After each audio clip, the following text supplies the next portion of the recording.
we have a great meeting this morning, and I want to thank the over 40 people that we have so far joining us on our call this morning. This is plus it says preparing, so I'm not sure. This is my maiden voyage with Facebook Live. I may switch to YouTube Live after this, but we'll see what happens. But this is being recorded and archived.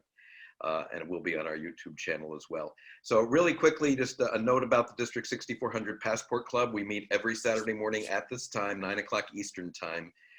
And we are a club that we consider to be a hybrid between a traditional Rotary club and an e-club. The reason for this is that we encourage our members, wherever they may be, to service in their community and projects with existing clubs wherever they are, whether they travel for a living once the COVID-19 is done, or you're snowbirds and you can't make a regular club meeting all the time. But we meet online, so wherever you are in the world, you can join us. And we do have people all around the world joining us once again this morning, so we want to thank everybody for participating with us. Real quickly, we already mentioned the telethon that's coming up at 11 o'clock Eastern, 10 o'clock Central this morning, and we hope everybody will tune into that and contribute as well. And it's going to be a great event. And then next week, we will have Rotary International President-elect Holger Knack with us from Germany live on this meeting. So that's going to prove to be a terrific meeting as well. And with that, I'm going to, unless Sue, am I forgetting anything here? I'm going to turn it over to our good friend, Nick Krajicic, Dr. Nick Krajicic, who's been doctoring a little bit more. Nick, why don't you spend like 60 seconds just telling us kind of about your professional life lately, because you've been a little busy with this, and then he's going to introduce our very special guest speakers this morning. Sure. Thanks, Bruce. Thanks, Sue. Yeah, it's been an interesting times globally. You know, I'm a family doctor, and I have two roles. I have my own private practice, which I've been doing virtually for the past 4 weeks. So I've seen maybe 3 patients in person in my own private practice. Everything else is done by virtual telephone calls, which is working pretty good. But the scarier part is I'm also the medical director of a 180-bed nursing home. And we have the most COVID-19 cases of any nursing home in our city. We have about 45 positive COVID patients and about 16 or 17 of our staff who are positive. So looking after those folks is quite a challenge when you're donning full PPE, going in to do rounds every Thursday. And we've lost probably a good 8 or 9 of those residents already. It really does take its toll on the elderly who have compromised immune systems. And it's really sad because most of them end up dying alone in isolation. A lot of them don't have cell phones and iPads. So the staff are quite good about, when they're dying, of connecting them with their own phones and iPads with their families. But fortunately, we set up a field hospital here in Windsor at one of our local colleges, which can provide them more nursing care. So we sent most of them, 95% of them, to the field hospital, where they can get better nursing care. And the death rate has gone down quite considerably as a result of that. So we're hoping to flatten the curve, and I have an interesting time. I come home, I wear my scrubs, I disrobe in the garage, shoes, socks, the whole deal, jump in the shower, sleep in a separate bedroom. So it's quite interesting times in the medical field. And not only the physicians, but the nurses and the social workers and the personal health workers, they're the ones that are really the heroes in the front lines. And we're far from this thing being over. So please, everyone, stay home, stay safe, stay well.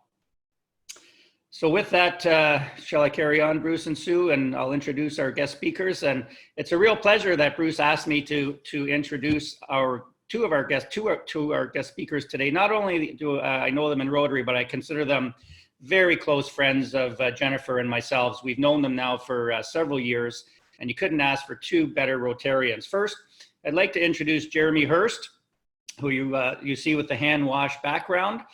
Jeremy lives in the Cayman Islands, and he was a past district governor in that district, 70-20, in 2013, 2014. He is the chair of HANWASH, which stands for the Haiti National Water and Sanitation Hygiene Project. You're going to hear all about that this morning. He is also the general chair for the Zone Institute for local zones. That's going to happen in Pittsburgh. Whether or not it's going to happen, we will wait and see. But nonetheless, Jeremy's wearing two big hats at the present time. And for those in District 6400, he and his lovely wife, Michelle, are very good friends of ours in District 6400. You may recall that Jeremy and Michelle were our president's representatives at our district conference last year at Casino Windsor when our own district governor, Paul Sincock, was in charge of the show. And it was a magnificent conference, and Jeremy and Michelle really did a magnificent job. So they're wonderful friends of our district, and it's really great to have you on the call. My other good friend is Kathy Fahy, and she lives in Iowa. She is the president and owner of K-Brand Marketing Incorporated. She was a district governor of District 5970 in 2014 and 15, and she's a member of the Iowa Great Lakes Rotary Club. She is also currently the Zone 29 Rotary Public Image Chair. She's also on the HANWASH Marketing Committee. Dare I say, she is the HANWASH Marketing Committee. She also was at the International Assembly, a training leader for 2019 and 2020, where Jennifer and I had the fantastic pleasure of witnessing one of the best training leaders you'll ever see. She was also a member of the Rolling with Rotary team. If you remember that Jen and Kathy and three others meandered across the US and Canada in a recreational vehicle, spreading the word of Rotary, public relations, and doing service projects. And that was a really fun time.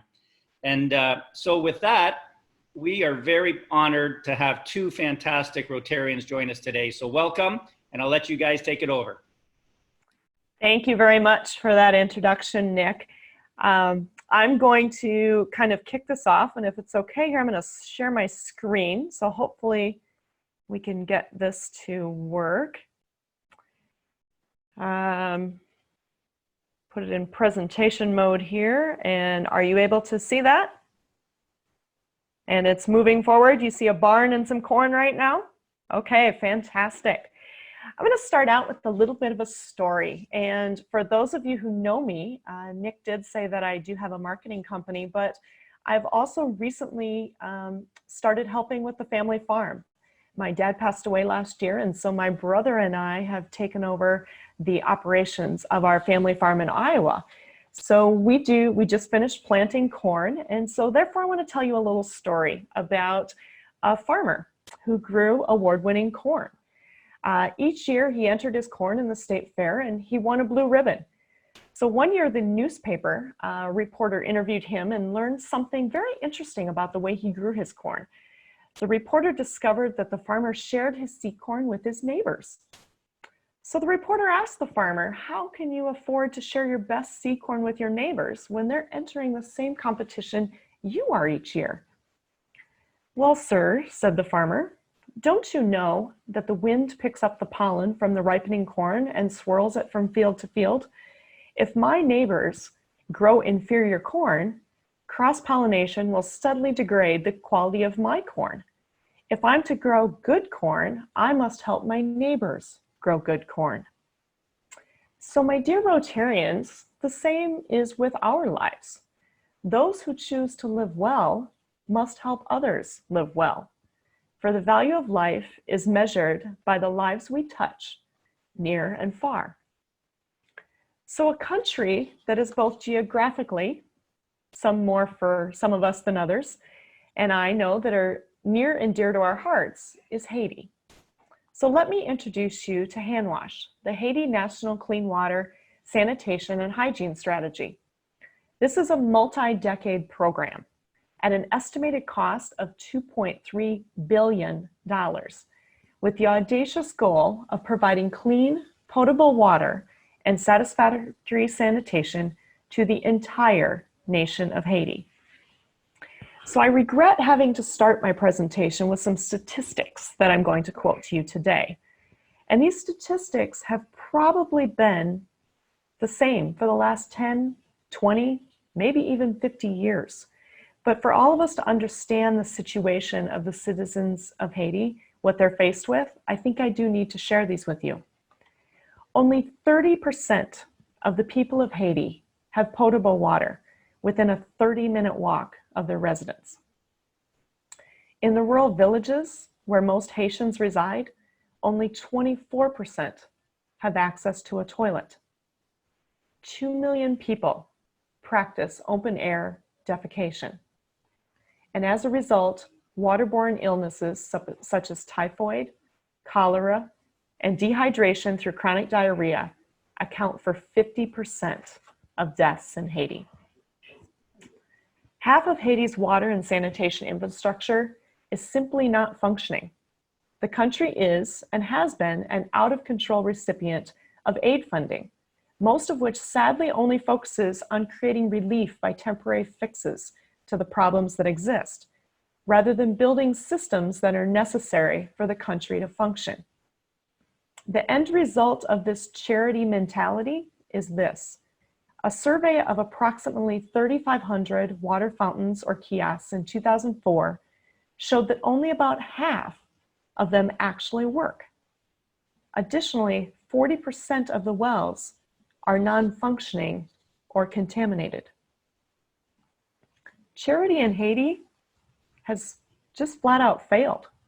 It is time for a sustainable solution in Haiti that can once and for all resolve their water and sanitation dilemma and serve as a blueprint for other developing countries as well. Thanks, Kath. So, in January 2018, HANWASH was established. It serves as an umbrella to bring together 4 distinct entities within the wash sector in Haiti. First are the water and sanitation implementers in Haiti. These are non-government organizations, NGOs in other words, who specialize in providing water and sanitation solutions. They dig wells, they create water systems, build microflush toilets, for example. And one of the most significant partners in this sector is Haiti Outreach, and others include Pure Water for the World, Food for the Poor, Hope for Haiti, and many, many more. Second are the donor agencies from around the world who are committed to funding Haiti water programs. These consist of organizations such as USAID, UNICEF, World Vision, and the World Bank, but also governments and large multinational corporations. Third is DINIPA, which is the government agency in Haiti that regulates water and sanitation in the country. DINIPA is set up to operate outside of the politics of the federal government. It's made up of extremely dedicated professionals, many of whom have master's degrees in water management from the US and Canadian universities, for example. And all of these really care about helping their fellow citizens. And finally, of course, is Rotary, working through my district, District 7020, which encompasses Haiti, as well as 16 other islands, and in cooperation with the Rotary Foundation, and of course, WOSRAG, our own Rotary Action Group, and other champion districts from around the world, we focus on the challenge ahead of us there. HANWASH is the organization that will bring the world players together to do what many believe to be impossible, to bring water, potable water, sanitation and hygiene to the entire nation of Haiti. But why Rotary? Why can we achieve what so many have failed to do in the past? Let me explain. It begins with our systemic, technical-driven approach to gathering current data through community assessments, creating local, socially driven solutions that result in a community action plan. Sounds complicated? Well, let me break it down. First, let's talk about collecting data. Our on-the-ground operatives, be it Rotaractors, and there are many of those in Haiti, thankfully, Rotarians, or HANWASH ambassadors, use an app through their cell phone called mWater. These volunteers walk through a community or a village and map all of its water resources.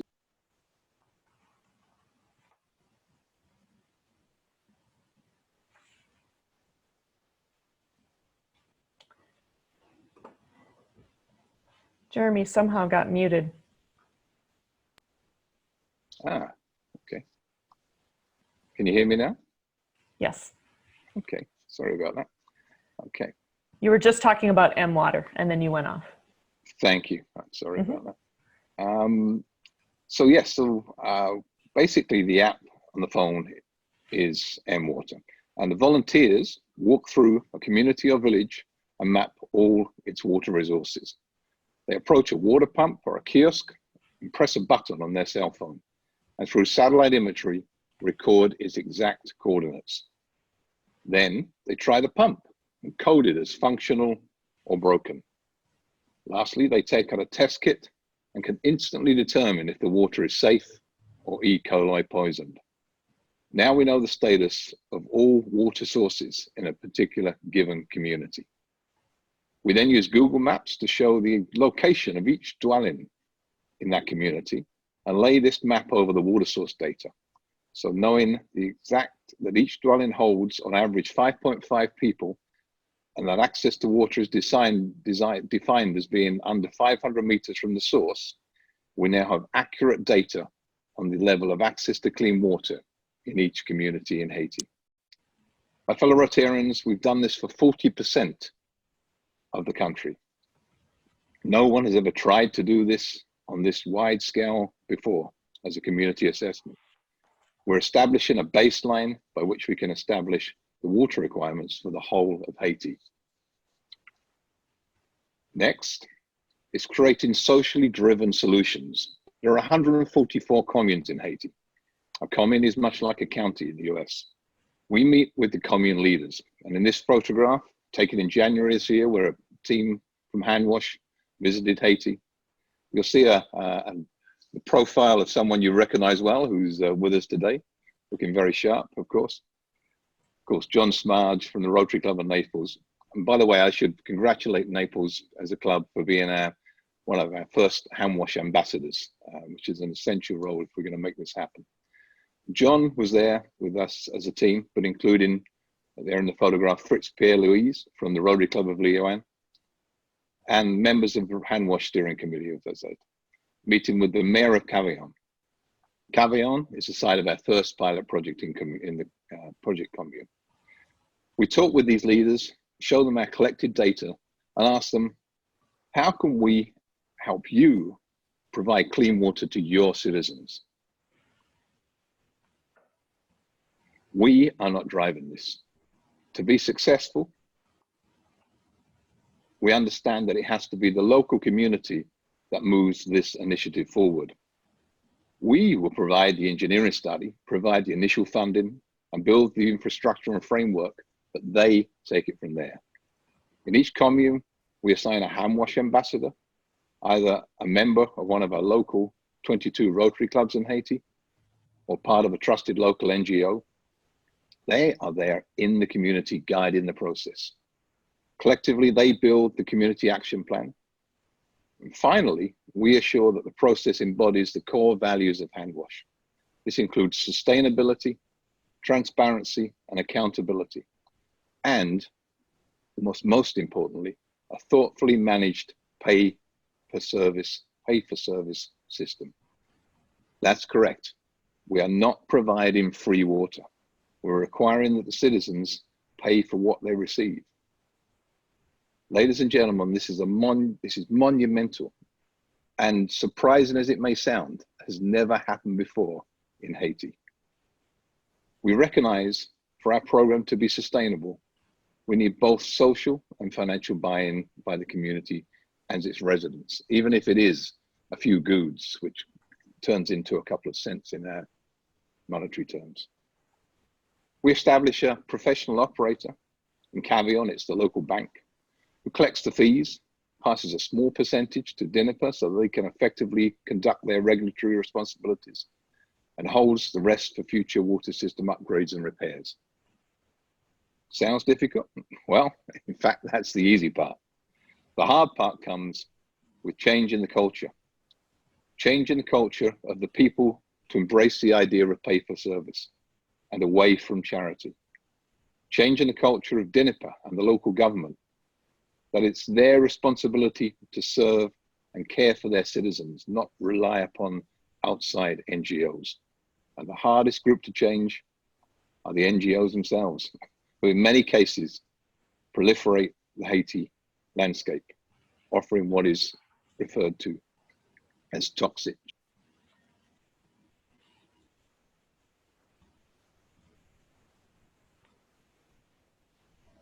Jeremy, we lost you again.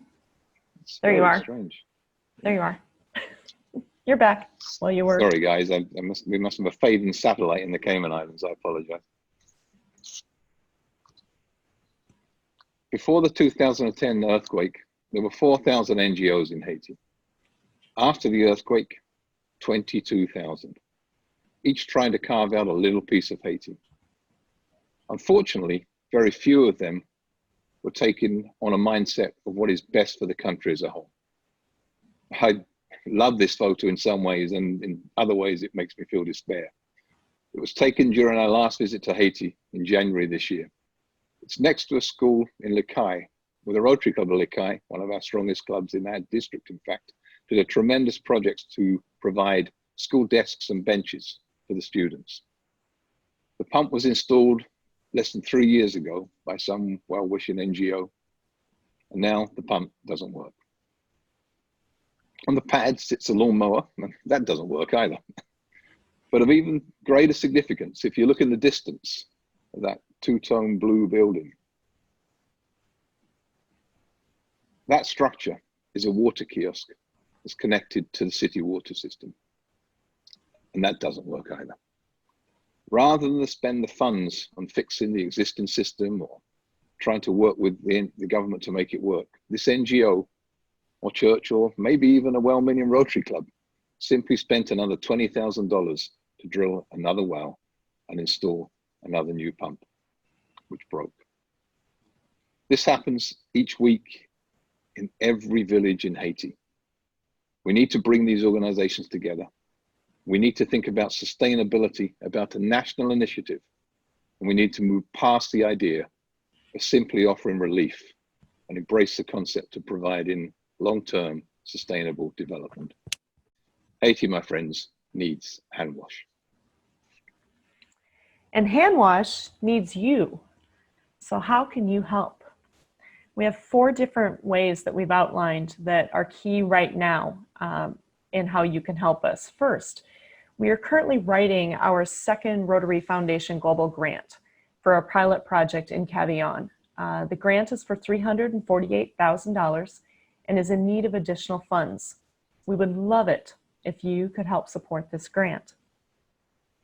Second, we estimate that it will take about $2 million to complete our projects in Cavillon and each of the other 144 communes. So about $2 million for every commune.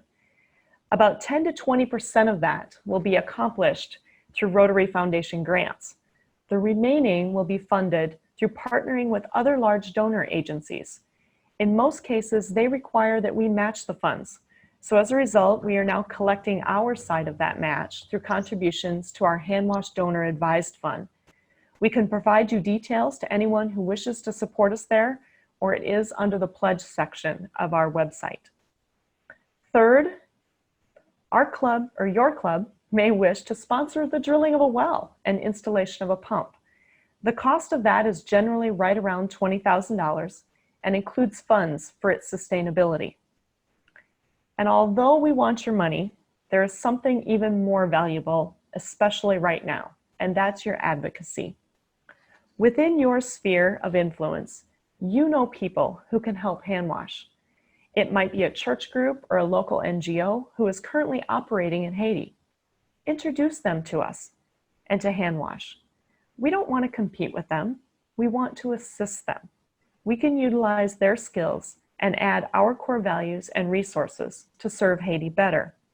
You might know an engineer or a water expert or someone who wishes to be a major donor. Let us speak with them because we're sure that together we can realize this dream. Thanks, Kath. But let me offer some final thoughts. You saw the photo of our January meeting with the mayor and community leaders in Cavillon, our first pilot commune. In that meeting, the mayor proudly informed us that after the first month billing went out, 33% of the residents paid. Now that may seem by our standards a tremendous failure, but by Haiti standards, this is huge. In fact, they have never received a water bill before. Now, after the 3rd month, it's up to 60%. We are in fact on our way to cultural change here, I'm happy to say. Additionally, while in Haiti in January, we met with many of the largest donor agencies. One that was particularly memorable was the World Bank. In our first meeting, it was pretty clear they didn't know what or who Rotary was. The Director General asked, how long will it be that you're here with your project? You see, he's accustomed to witnessing any of the 22,000 NGOs come in with freshly raised contributions, complete a project, like that broken pump in Lake Hai, and leave again. We explain that we are Rotary. We don't do projects. We conduct programs. And we'll be here, and we'll be done when we are done, when every man, woman, and child has access to clean, potable water. That's when we'll be done. In fact, we have a proven track record for this, we said. Think back some 35 years when a group of Rotarians in the Philippines had the audacious goal of eliminating polio in their country. Here we are, still at it. And we will remain at it until we see the very last case and the world is polio free. This is the approach we're adopting with HANWASH. We left the meeting with World Bank only to be asked back again within 48 hours. John, myself, others arrived at the table just minutes before we were meant to be departing from the airport. It was an important meeting called by the World Bank and DINIPA. At that meeting, the Director General offered us through DINIPA a grant of $2.5 million to carry out a project in the Terra-Neuve commune. Now, $2.5 million is a lot of money, but not that significant against our overall total of $2.3 billion cost for the overall program. It was significant that he got it. He got what Rotary is about. He understood who we were. He understood what we could bring to the table. He understood that we're about integrity, transparency, sustainability, and impact. And he understood the value of that to the World Bank, to DINIPA, and to the people of Haiti. My fellow Rotarians, this is an audacious goal. But no one, and I mean no one, could take this on but Rotary. And we will prevail. I'll end this as we began. Those who choose to live well must help others to live well. For the value of our life is measured by the lives we touch, near and far. Thank you, my fellow Rotarians. Thank you to District 6400. As Nick said earlier, I feel a great friendship and association with your tremendous district. I want to thank each of you who have become involved in HANWASH, and there's many of you here, and that's a tremendous support to us. HANWASH cannot achieve its goals if we try and do this without the support of the whole Rotary world and District 6400 and its leaders, including Nick, Jennifer, including others around the table. Sue and Bruce, your support is much appreciated. We can't do this without you. So, in closing, I'd just like to say on behalf of the steering committee that we'd appreciate if you take this message out there to your district. Any help you can give us, as Kathy indicated, would be greatly appreciated. And we look forward to working with you as we go forward in achieving this in Haiti. Thanks again. Thank you very much, Kathy and Jeremy, for doing this presentation this morning, and to Nick, who's been very involved with the project as well, and Donna Schmidt from our district involved with it. I want to just tell everybody on the call who may not be from our district, who's not aware, that Jeremy was our Rotary International President's representative during Governor Paul Sincock's conference at the Casino Windsor, when you could go to a casino, back in 2019 May. Correct? Am I right on that? Just a year ago. Hard to believe. Time flies when you're in self-quarantine. But we had a chance to spend a lot of time with Jeremy and his lovely wife, Michelle, and get to know them much better. And we feel very strongly about this program. We've got some questions and comments. If you want to pose a question or make a comment, I would ask you unmute yourself and then just wait. I'll recognize you when I see that you're unmuted. We also, Liz wanted to know if you could describe in a little bit more detail the training and the aftercare. For example, training people to how to maintain the equipment, that sustainability piece, how to provide replacement parts. How do you stop these broken wells from just being replaced instead of repaired?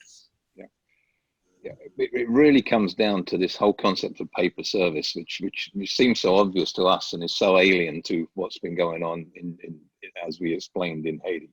The reality is the reason those wells are broken, the reason that they don't last any more than 5 years and 50% of them are gone by that time, is because no one has the money to be able to go out there and buy the clip that's missing and service the valve or whatever other component is necessary. And the same applies to the water systems as a whole. So for the systems to be sustainable, it has to be a pay per service. And so that's one of our mantras. And some people find it alien, and that's why we call it a cultural shift. And when I say some people, I'm not just talking about the communities in Haiti that have been used to the handout. We've had conversations with Rotary clubs who have argued strongly with us that what we're doing is actually cruel to the people of Haiti. And we have to explain to them that the reality is that the only way this is going to be sustainable on a national scale is if we can achieve pay per service. The amount we're asking them to pay is, and this is a very important point, it's far less than what they pay already to go and buy bottles of water from the store. And they do that. Most of their water comes from buying bottled water. Culligan, who actually wants to be one of our partners there, is doing great business. They're a water supplier in Haiti. Other water suppliers are doing great business there.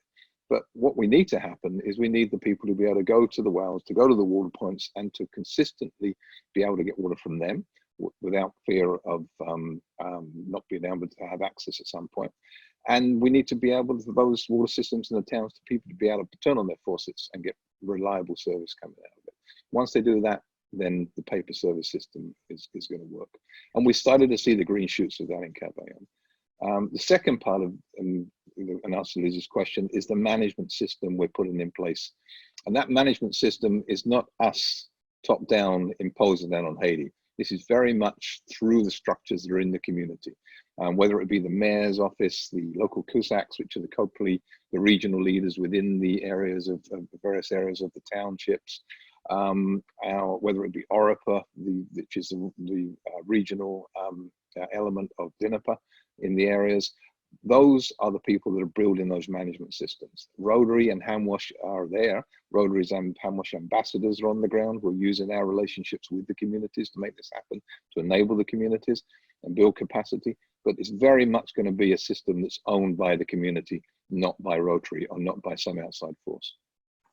And I would just like to add to that, you know, we recognize that there are some gaps in trained professionals, and that is something that we are working to partner with other organizations as well, and NGOs, to train those individuals, because we do want Haitians to be the ones that are employed to do this, and we also want them to be the ones that are providing the components and the parts. We don't want them to rely on everyone from outside of Haiti, and so those are very important parts, but also kind of side pieces that are all part of this to make sure that we are efficient and sustainable with those management structures. So those are other opportunities, and that's when we ask for your help with advocacy. We're looking for people that are able to do, to get, basically train those trainers and to set up those programs and get those things going as well, so we can be sustainable for Haiti in the long term. Rachel, did you have a question that you wanted to ask? Rachel's from the Belleville Club in Michigan. Welcome, good morning. Hi, yes, that was sort of where I was going with my question was, is Rotary going to provide possibly a vocational training team to go to Haiti to help train these people? Is there anything in the works for that? We see this as potentially one of the components of training overall. and certainly wherever we have the opportunity to use Rotary programs, we will do so. We've talked about that potentially in the past, but we think probably this needs to be even more permanently established. So what we're talking about here is possibly a training college, a physical training college on the ground for engineers, water engineers, for example. Now, once we talk about having that established, then certainly vocational training teams could be an important part of that, bringing expertise down. And of course, that gives the opportunity for us to engage more partners. And what we find is when people visit Haiti, and it sort of as a country gets into your blood and under your skin. And once you've been there, as we were earlier this year, you know, it certainly makes sure that the buy-in that we get from all of our partners is even better than we did before. But yes, absolutely. I think vocational training teams will be a component of any training that we put together on a more permanent basis. Thanks, Rachel. Good question. Abimbola from Atlanta, you have a question you wanted to ask? Yeah, guys, this is a great initiative, and thank you so much for coming up with this. I wanted to know how many is the population of those whom each well serves, and what percentage is required of them to make a commitment to make sure that this is sustainable? Thanks, Mbimba. It does vary depending upon the community, and of course you've got very dense areas population-wise. Port-au-Prince is a major city. And the overall population of Haiti is about 11 million, and population of Port-au-Prince is millions. So it's you've got very dense urban areas, and also you've got rural areas around townships, which would have a different density of population. And then you have some very sparse rural areas, which in some places we can't even serve with wells. We have to use water filtration systems as the final part of the solution. But in direct answer to your question, the normal the amount of population that would serve a well, by my estimate, you know, if it's a water point that's a central water point, it could be up to 200-300 people getting water from that well.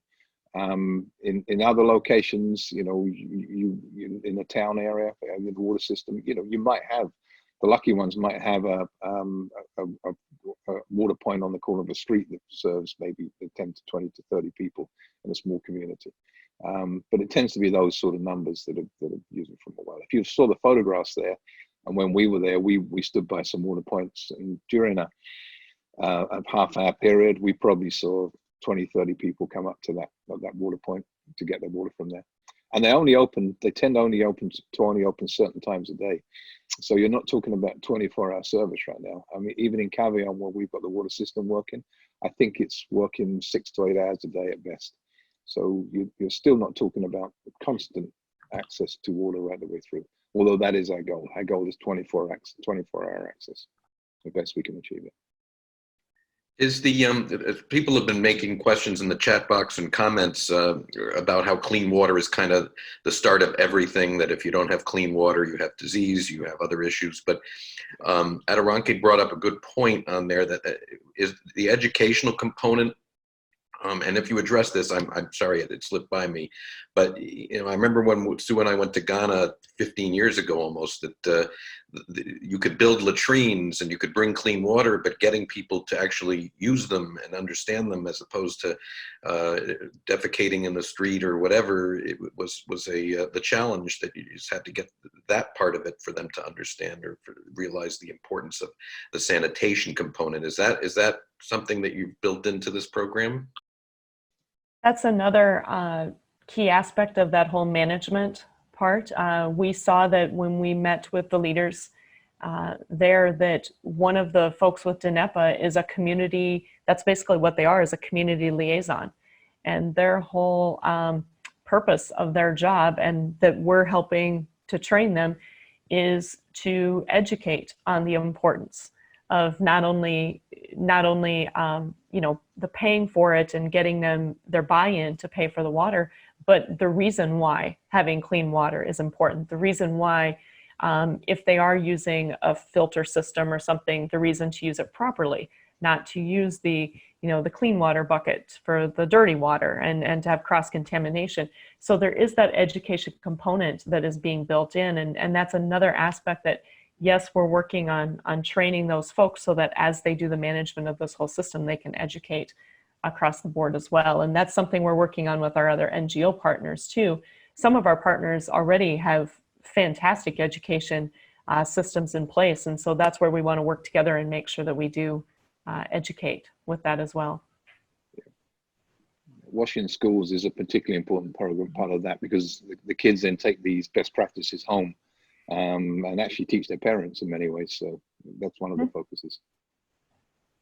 Let's call on Nick. Great. Do we have any other comments or questions from anyone? Unmute yourself if you do. Linda Morrow made a couple of points on here. One of them is the importance of the buy-in and charging something so that they feel there's some value to what they're doing. And the Windsor Roseland Club and a lot of other clubs in our district and around the world are working on a Guatemala literacy project, which uses the same philosophy to have parents pay for the books that they provide. It doesn't obviously pay for the cost of the books, but it helps sustain the programs and get people to feel like they're really contributing something. Janet, what did you like to add? I was just going to say, we've been working in Ghana for a long time, but in the last few years, we've really focused on water projects.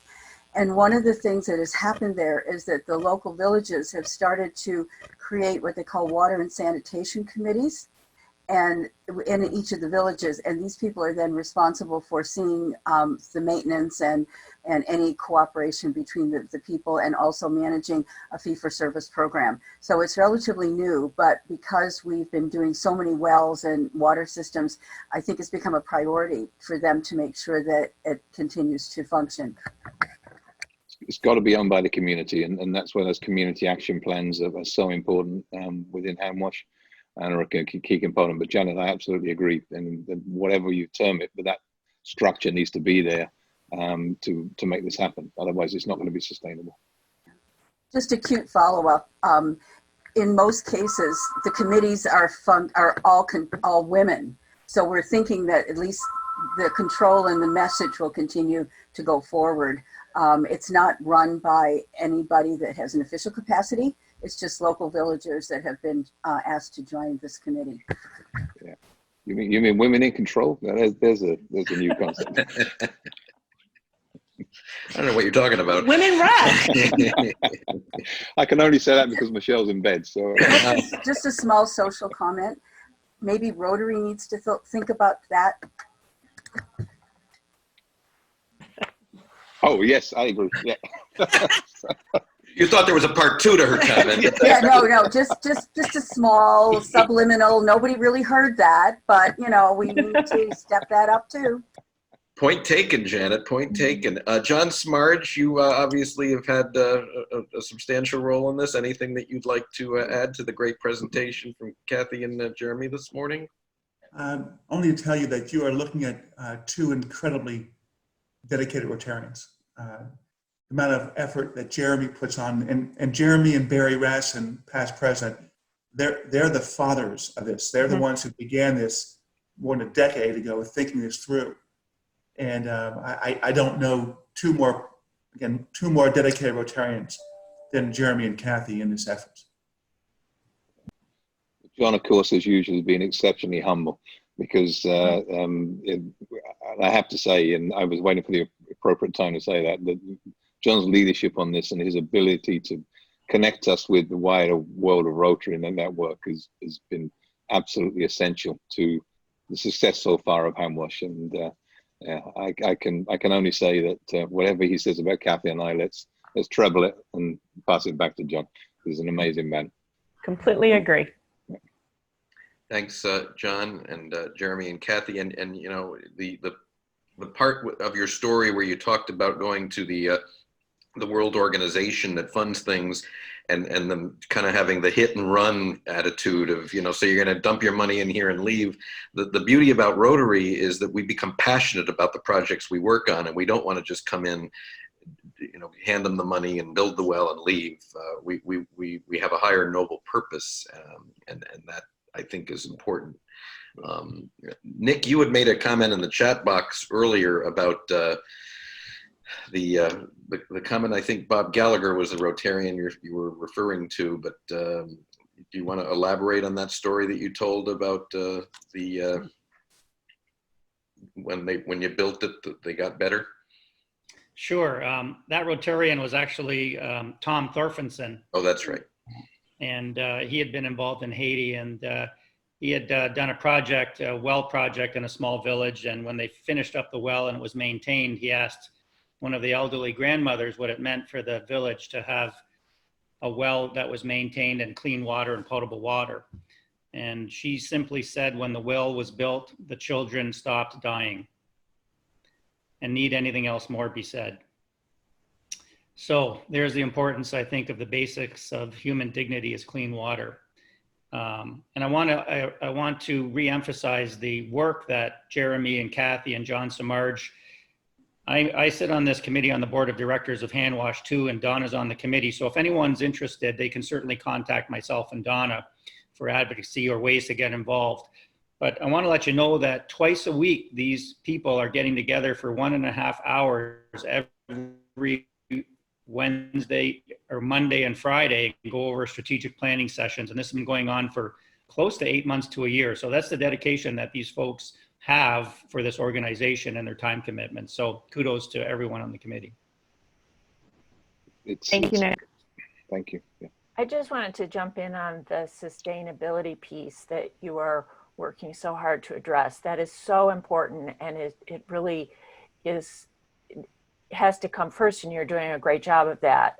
The best example of unintended consequences of aid I've heard is the nice folks at Tom's Shoes who go in and give free shoes to everybody in the village. And then what happens is the guy who's in the business of selling shoes goes out of business, and the Tom's people go home. And so then when they need more shoes, they don't have more free shoes from Tom's, and they don't have the guy in the village who used to sell shoes either. So that's really the example of how not to do it. And I very much appreciate the degree of thought that you're putting into making sure that you're not, that you're not doing that. Yeah, no, Liz, you're absolutely right. And there's other examples that have gone like Tom Shoes in Haiti before. The one that always springs to mind with me is when after the earthquake and subsequent hurricanes, and aid has flooded in, including rice, which has basically decimated, for the same reason, the rice industry in Haiti afterwards. So the rice industry doesn't exist because of aid, and what happens when it dries up? It's a sad situation, and it's simple to see, but it's a lot harder to fix, because you have generations of Haitians who've got used to putting their hand out and being given something, and that's not an indictment of them; it's an indictment of the system that has led them to be in that position. So, our job, and we knew this from the start, one of the big first things we talked about was cultural shift in that sense. And it really is a cultural shift, but it's not just on the ground, it's with the donors, the main problem that happens. Thank you. Great points all, and Linda pointed out in the chat box the importance of collaborations, which of course Rotary has been very involved with at a variety of different levels, from mercy ships, and I'm just thinking of it, there's been so many partnerships that are important, and it's the teach a person to fish instead of handing them a fish kind of analogy.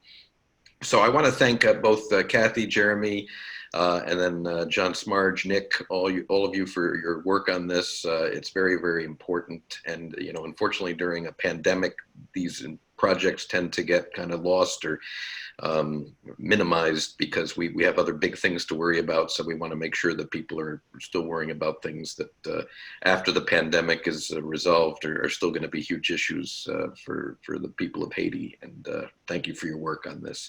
And let's give them a big hand. Liz, nice haircut, by the way. Wanted to point that out. Take your headphones off for a second. So for those of you. Yeah, very nice. You can still pull that off, and I so could not. I've been pulling it off for years. A couple of things I wanted to just make sure everybody knows about. We are the District 6400 Passport Club, but we are not chartered yet. We are working towards charter, and we're almost halfway there. and we got to our 8 members in the past 2 weeks. So we want to see if we can get to our at least 20 or 25 members. If you know someone who would be interested in joining us, we meet Saturday mornings at 9, and then we do work in communities wherever we are. The website is 6400passport.org, 6400passport.org. We are actively soliciting charter members, so we hope you'll consider proposing somebody to join our group. And next week, as I mentioned, Holger will be joining us, President-elect of Rotary International, Holger. The following week, we're working on a program that will feature some local club presidents talking about what they have done in their communities to address COVID-19 and how they're engaging members in our district going through the crisis that we've got going around the world. How to keep members interested. I know the Plymouth Club, of which Paul Sincock is a member, had their online meeting. Yeah, their first, I think, was their first one, right, Paul? Yesterday. You want to tell us about that for a minute? We did hold a online Zoom meeting, video and everything for everybody. We've had a couple other meetings that we've been phone-in calls, and so we had a good participation level yesterday. We even had a visiting Rotarian from the Caribbean that joined our meeting. Must have saw it on our Facebook post, and so that was fun. And we had 3 former youth exchange students, because May is Youth Services Month for Rotary International, and we had a couple of students join us from Brazil that were here 11 and 6 years ago, and then we had one join us from Denmark who was here a couple of years ago. So it was a lot of fun to check back in with those folks, and certainly that was great. And certainly want to say hello again to Jeremy, who was our presidential rep at our district conference a year ago. And, hi, Paul. Enjoyed being with him for the weekend, and that was fun. And our district and our Rotary Club made some contributions to the hand wash program then, and hopefully we can continue to support that as we move forward. Thanks, Paul. I do want to remind everybody that in 1 hour's time from now will be the COVID telethon, and our wonderful co-host, John, who's going to be getting ready to get into costume, from what I understand, and I don't even want to know what that's all about. He looks very relaxed. Maybe that's how he's going to be. He does look very relaxed. Yeah. I think he's going to have like beach shorts and a t-shirt on. That's my guess, but who knows? But anyway, as we do every single week, we end our meeting with saying the 4-way test. So we'll unmute everybody. It's usually a little, we're not exactly on key, shall we say. But we're not singing. But again, many, many thanks to Jeremy and Kathy. Love you both. You guys take care and keep up. Great job, guys. Rotary rocks. Ready? Of all the things that we think, say, or do, first, is it the truth? True. Second, is it fair Fair to all Third, concerned? goodwill and better friendships. Fourth, Will be beneficial to all concerned. have a great week, everybody, and we'll see you in an hour at the telethon. See you then. Bye. Bye. Bye. Bye.